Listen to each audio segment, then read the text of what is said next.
You did mention something to do with human rights. Just last year, we were receiving threats and sanctions in relation to the fact that we signed the Anti-Homosexuality Act. Something that is also amongst the discussions here because of the human rights kind of conversation or the picture. Looking at it in that way, 3 years, where does this place Uganda? Do we put our priorities first during such discussions, or we are broadly going to be holding the chairmanship, counting accountability for all the member countries? Well, one interesting thing about NAM is they respect state independence. That yes, we are coming together, but sovereignty of our country must be respected. Though also on the other side is that if one of the reasons they came together as a bloc or as the union that we've come together, many countries, is to have power when we come out and speak on certain things. But remember, that said, you still respect a country's individual decision. Now, this issue of homosexuality, earlier on I had Honorable Dr. Chris Bariomonsi, Minister of State for Information and Communications and Technologies and National Guidance, and he said it is quite a tricky issue, that this should be one of the fundamental roles of NAM, that us who come together, if there are common values we have, as a country or as a state, as countries, yes, we should push for them. But also don't forget that much as they are brought together by NAM, individual countries don't lose their independence because or their stand because they belong to NAM. True. This can only come in a way of dialoguing or persuasiveness that maybe a bloc can come. It's not like when we go to, for example, when you go to the G77, when you look at their globe, for them they'll tell you that this is our stand, you know. But here it's a bit complicated that you may not drag others because they simply succumb or subscribe to NAM. You still have your independence and they respect that. So you will not say that sitting here, because it's not political in one way, it's on the other element, that you coerce them or push them to sideline with Uganda if it doesn't suit what they believe in. And well, of course, on the screen, the observation right there is that is footage coming in from the Speak Resort Munyonyo Conference Hall, where all the meetings are going to be, and it is clearly showing you arrival of the different delegates or high-ranking officials from different member states who are just arriving. Others are trying to, you know, greet one another. The greetings are taking place, but we expect the meetings to kick off in the next 30 or an hour because of the fact that there's been some delay. We were expecting these to kick off at 9, but now, as you can see, we have it's almost half past the hour, and we are yet to kick off with those particular meetings. Also, just briefly, when you look at the functioning of the non-aligned movement, there is no permanent secretariat in NAM. This particular summit conference of heads of states does take place every after 3 years. So that is why Uganda is holding the chairmanship for 3 years, from 2024 to 2027. And the management rotates between the member nations and is non-hierarchical, according to more of the functioning of NAM. The decisions still are further taken through consensus and have to be substantial and not universal. Then also every member country has the same weightage, and the chair is elected for a tenure of 3 years. That is where you can see that Uganda is holding that chairmanship for 3 particular years. It's going to be holding because it's after it's been handed over. Yes. Which we are not yet there when the president of the previous country that held NAM will be handing over to President Yoweri Museveni to take over that. And of course, that means so much to a country like Uganda. One, global positioning. When you talk about global positioning, when you hold these high-ranking, one, it brings an element of trust in your country. True. You know, diplomatically positioning your country. Like for a country like Uganda that has had a bit of negative criticism by politicians, Uganda is not safe, Uganda has this. So it is the right time for us to position ourselves. So it's the right time for us to position ourselves. And actually, don't forget that countries spend a lot of money on selling, on advertising what they possess and what they have. You look at, there is a neighborhood we have that even uses a whole football team. That's a lot of money spent to sell the country. But remember, for such an opportunity where you have 120 countries coming, about 30 or plus heads of states coming, you know, this exposure is a very high opportunity to sell Uganda outside there, and of course to demystify a number of issues that the international community or some other countries may not have the right information about a country. So that is very good. But also when it comes to, I believe when you're sharing such a big role, it gives you also more opportunity to push, of course consensus matters, but to lobby and push more of the agenda or issues you find of national interest in various forums. I love the fact that you've tapped into the relevance here and how, you know, Uganda can benefit from NAM. So that brings me to getting into the relevance entirely. How relevant is this? You know, our viewers out there, many of which have just got to buy into the idea of the non-aligned movement or the NAM summit this particular year, simply because of the changes and of course the observations with the fact that we have new visitors coming through and how fast the government has been able to beautify the entire area and also usher us into January well prepared for our visitors who are coming in, of all the delegates that we are likely to expect or to receive this particular week and the coming one as well. Looking at the relevance of NAM, Chirabo, how relevant is it, not only for Uganda, but for all the member states? First, I'll begin with the global picture. One, the initial formation of NAM. Until today, we have certain areas that are still applicable. For example, the world is having a number of conflicts. And with such bodies of many countries coming together, they have a better position on how best to handle these conflicts. For example, like we said, we expect the 19th sitting of NAM in Kampala to pronounce itself, to come either the declaration on war between Israel and Palestine war. So many of these stand to benefit from that. But also when you look at, for example, the theme for this term, deepening cooperation for shared global affluence. The more countries come together, it is not only for political issues, also economic issues. Now, all these countries we've said have challenges. Most of them have challenges of the debt burden. If you have a common voice through which you can hear something that is jointly oppressing you, it gives you more ears to listen to you, you know, at other various global sittings. If the chairperson of the NAM is invited, for example, now we are talking about the NAM, but you have other regional blocs that have come as observers, that have come to understand what is happening. We have institutions, international institutions that have sent representatives. So it's therefore a platform. Now, coming back home, we have short-term and long-term. For example, or direct and indirect. Direct, if you look at about 60 hotels were accredited, and out of these 44 are in Kampala, and you have about 16 that are in Entebbe. Now these hotels, it may be Speak Resort Munyonyo. Let me just use that example. But Speak Resort employs a number of people. And you might even find that they had to employ more people. Yeah, most of the hotels actually get casual during this time. So there's someone who has directly gotten something into their pockets. But even if you've had construction, much as you've seen government constructing here and there, these are not imported materials. If they are very few. We've seen people being told to have pavers. These are factories that manufacture these pavers. When you look at the paint, when you look at people employed, the casual, the formal and informal, people who have been working, they are getting direct employment. Now, when we go to business, these delegates are coming here, but some having an opportunity to tour around, some even to enjoy the nightlife. Now, as they are doing this, they are spending money right from where they have slept. The farmers, the people whom they have gotten these foods from, the pineapples, the fruits they are going to eat, the meat and all this, these are getting money in their pocket. That is the direct so far. Now, in the long run, when you look at this infrastructure, it's not going to be used now and it comes to an end. We're looking at the long term. It's going to remain. Yes.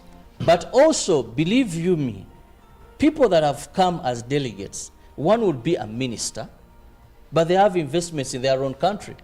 Most when it comes to African countries, we know how people in government still run the economies. You know, people in government run the economies of their countries. So people are going to crack deals. People are going to come back in the long run and invest in this country.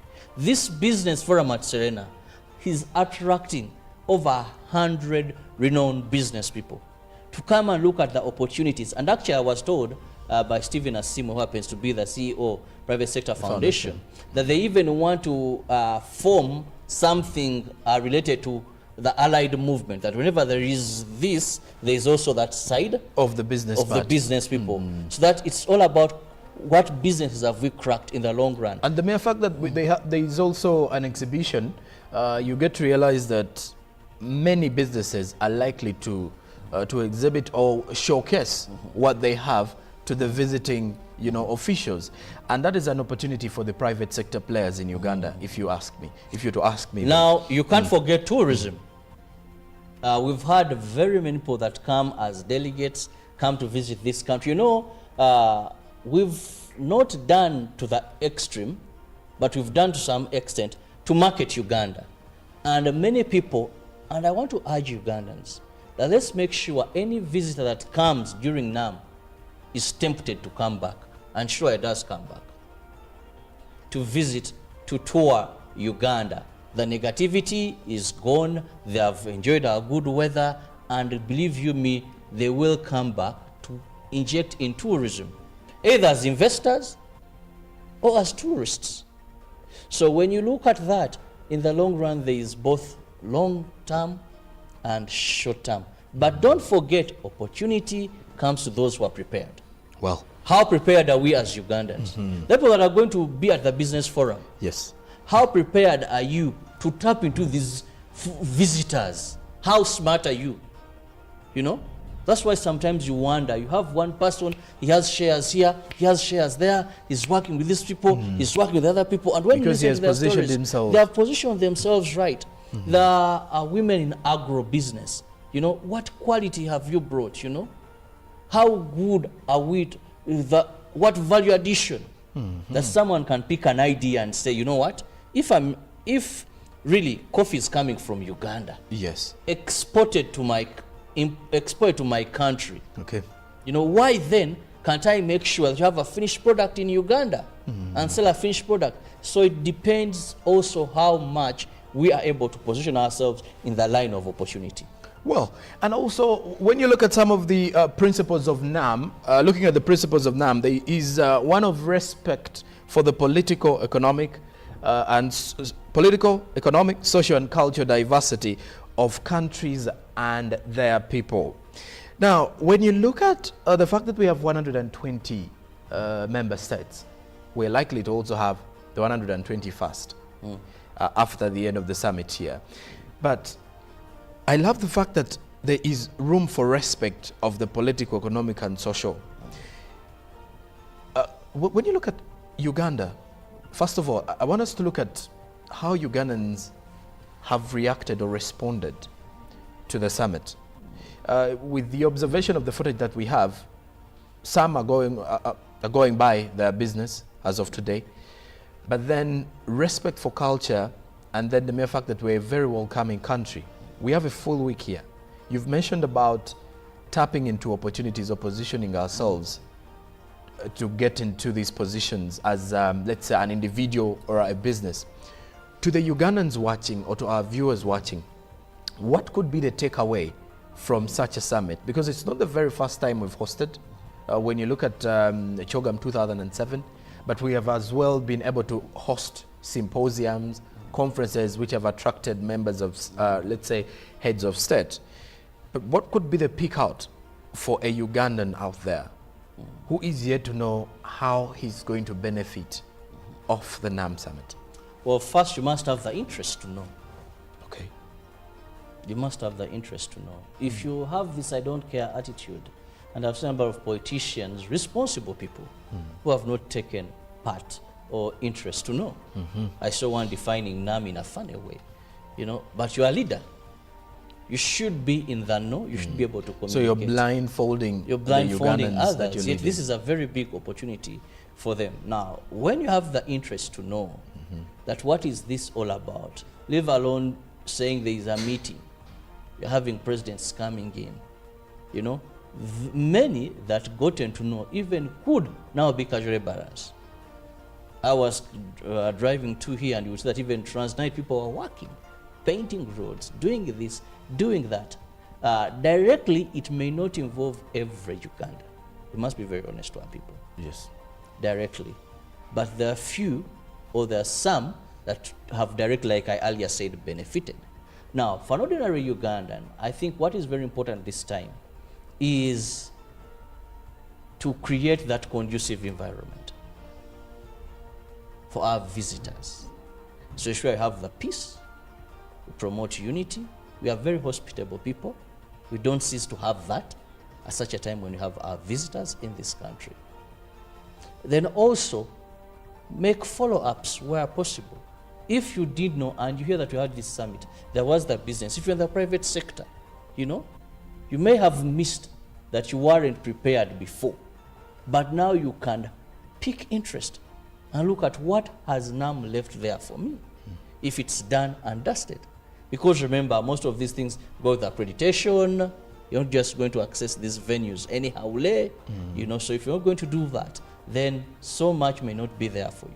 But afterwards, how would you follow up? Because not everyone we can assure that is going to benefit directly now. And of course, not everybody, but the indirect part of it is the most interesting one. I may not benefit directly, I will benefit indirectly as well, because there are agreements, discussions out of all these meetings where they will definitely come to one understanding. Because the reason as to why such summits take place, there are always you know, different questions that need to be answered.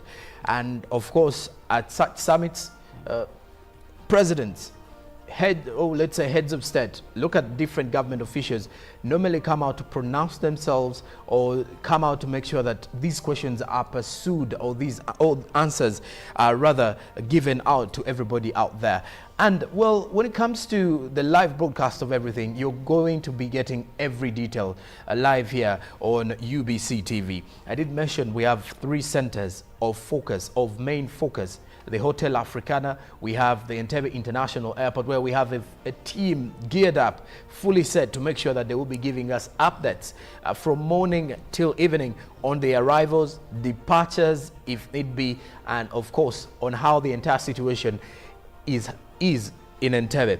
But not only that, at the Speak Resort Munyonyo, where the main focus of attention is going to be, that is also something that you should be able to notice or be able to keep up with, or keep up to speed with as well. Chirabo, as we've, you know, furthermore looking at conversations, something we've not looked at here is the theme of this particular summit: deepening cooperation for shared global affluence. You know, the catchword is deepening the cooperation here, but then also looking at shared global affluence, because of the fact that there are 120 member states. We have some observer states as well, but looking at the 120 who are sharing the entire, you know, cake, if I'm to put it in that way, how do we deepen the cooperation now? Now, when we have such periodic 3-year meetings, one, you look at your challenges. True. That unify you as member states. Like we mentioned a few of them, outstanding being the debt burden. You know, how do we cooperate as member states to solve this problem? Because it is problems that led to the formation of NAM. You know, World War II is done, now there is a Cold War. Yes, there are not arms being used there, but countries, some countries are chosen to align with others. USA capitalism, then you have here also the Soviet Union. But this said we are not. And the fact that you're not choosing any of the two sides to go to, now we also have challenges that we've just attained. Most of us have just attained our independence. We have challenges that where there is conflict, we don't want to apply the gun. We want to solve these using peaceful means. So it is this that brought us together. And of course, some must have changed. But even today, these countries have seemingly the same challenges. So you need to cooperate together to find solutions. Need to cooperate together and say, this is our stand. This is we've come up with a communique, we've come up with a declaration that on these issues, 1, 2, 3, 4, this is where we stand, this is how we are going to be running. But also they look at tapping into potentials of one another. You know, Uganda, if you have a lot of coffee, you know, how do we work with the Global South to ensure that at least we have value addition for the coffee we are producing? So in all that happens is after we've looked at all these, then other global blocks of unity. How do we fit? Because we are many, like we said earlier, this is the second, you know, maybe we look at the UN. So with the NAM, having had our problems and had solutions to them, now if we are to dialogue, to push for global affluence, if we are to do this, the number that we hold, the many voices that we have, how do we use them to push for our agenda in the various other blocks? Okay. You mentioned the tourism sector, an interesting bit of it. At the Entebbe International Airport, many Ugandans have been calling upon the Uganda Tourism Board to use the space of the new terminal as an advertising avenue for Uganda's beauty or for the Pearl of Africa.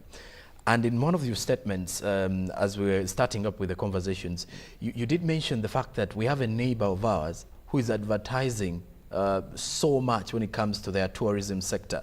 You mentioned the fact that they're advertising with international, bodies in the sports world, and of course other international, different international nations as well. Uganda's tourism sector is taking shape, and pretty much of the fact that we are endowed and blessed as well. Let's bring it back home now and think locally.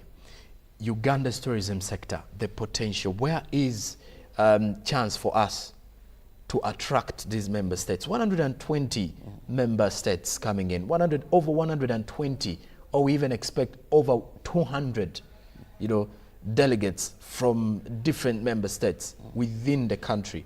And I want to believe at least 50% of those are highly interested in knowing what does Uganda have to offer in terms of nature. How do we position ourselves from that side? Well, I'll still repeat the sentence I said, that opportunity comes to those that are prepared.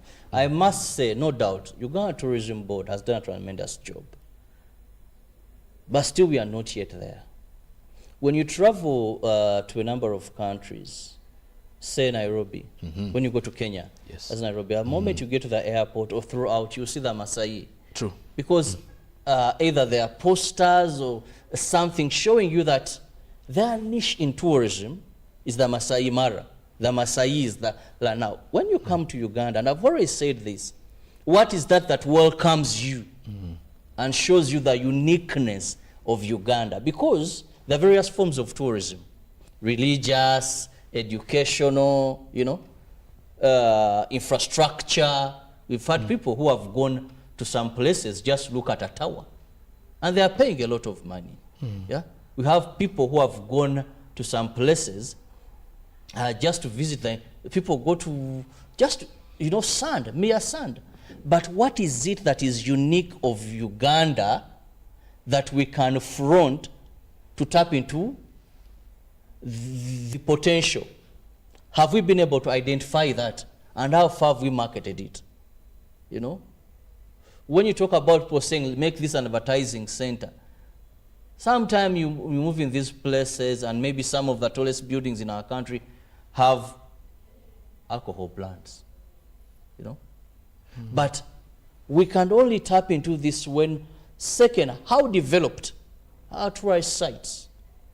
You've had the source of the Nile, something that we know tourists would great, because that is one unique thing we have.